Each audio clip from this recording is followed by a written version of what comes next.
6월 3일 화요일 매일 성경 묵상 본문 말씀은 열왕기상 12장 1절에서 11절입니다.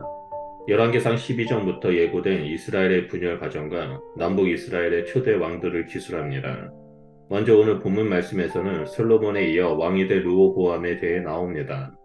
왕권에 대한 논의를 위해 르호보암과 북쪽 지파 간의 만남이 이루어집니다. 장소는 에브라임에 속한 성읍인 세겜으로 예루살렘에서 북쪽 약 65km에 위치했습니다. 1절에 담화를 요청한 온 이스라엘은 가나안 북부에 기업을 얻은 열 지파를 가리킵니다. 이런 표현은 이미 이스라엘 역사 속에서 지파 간의 분열이 존재했음을 암시합니다. 북쪽 지파들은 르호보암을 왕으로 삼고자 모였습니다. 그들은 르호보암을 왕으로 추대할 위향이 있었습니다. 그러나 다윗의 집안의 세습을 용인하기 전에 먼저 자신들에게 어떤 손익이 있을지 타진하고자 합니다. 그런데 2절을 보면 북쪽 지파의 무리에 여로보암이 대표로 나오는 것을 볼 수 있습니다.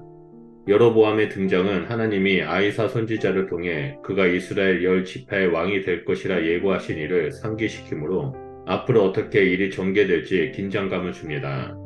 그동안 여로보암은 자신을 죽이려 한 솔로몬을 피해 이집트에서 은신하고 있었습니다. 솔로몬이 죽자 북쪽 지파의 요청으로 귀국했습니다. 여로보암과 북쪽 지파의 온 회중은 르호보암을 왕으로 추대하는 조건으로 솔로몬이 그들에게 지은 세금과 고역의 무거운 멍에를 덜어줄 것을 요구합니다.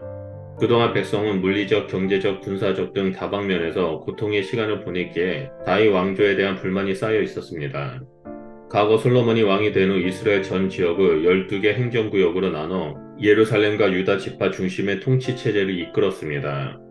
그 결과 유다 지파 혜택이 늘어갔지만 나머지 북쪽 지파들은 소외되었으며 예루살렘 왕궁에 식량을 공급해야 하는 등 정치적, 재정적 불이익을 감수해야 했습니다.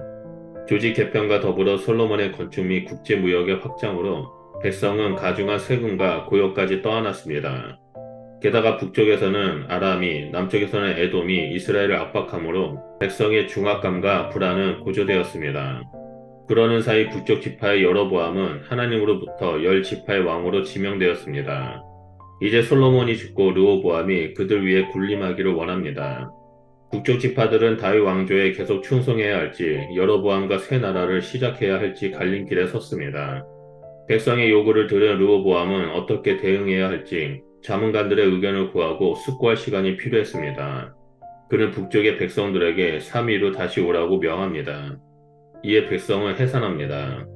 르호보암은 원로들과 젊은 신하들로부터 각각의 자문을 받습니다.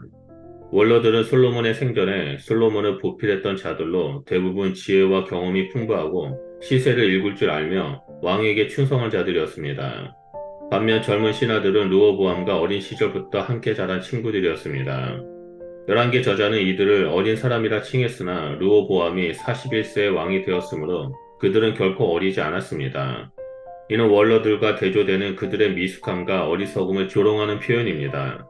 원로들은 그들의 경륜을 통해 충심으로 르호보암에게 백성들의 요구를 들어주라는 온건책을 제시합니다. 왕이 이번에는 자존심을 버리고 백성을 섬기는 위치에 서서 그들에게 좋게 얘기한다면 백성은 그의 영원한 종이 될 것이라고 설명합니다. 이 조언은 현실적으로 르호보암의 권력욕과 혈기를 잠시 잠재우고 백성에게 왕으로서 인정을 얻을 수 있는 방법을 알려준 것입니다. 그러나 르호보암은 어리석게도 노인들의 자문을 버리고 또래의 조언에 귀를 기울입니다. 그의 어리석음은 친구들의 조언을 듣기도 전에 원로들의 자문을 이미 버렸다는 8절의 말씀에서도 나타납니다. 그는 자기 친구들이라면 원하는 답을 해줄 것이라고 생각했습니다. 친구들은 원로들의 제안과 정반대로 백성을 권력과 무력으로 통제하라는 강경책을 제시합니다. 첫째, 왕의 새끼손가락이 솔로몬의 허리보다 굵다라는 10절의 말은 르호보암의 약함이 솔로몬의 강함을 능가한다라는 뜻으로 백성에게 그가 솔로몬보다 더 능력자임을 선언하라는 의미입니다. 이는 르호보암을 쉽게 세우려는 젊은 신하들의 아첨일 뿐입니다. 둘째, 백성은 세금과 부역의 멍에를 가볍게 해달라고 할수록 왕은 멍에를 더 무겁게 하라고 조언합니다. 셋째, 솔로몬은 채찍으로 징계했으나 왕은 정갈 채찍으로 징계할 것이라고 으름장을 놓으라고 부추깁니다.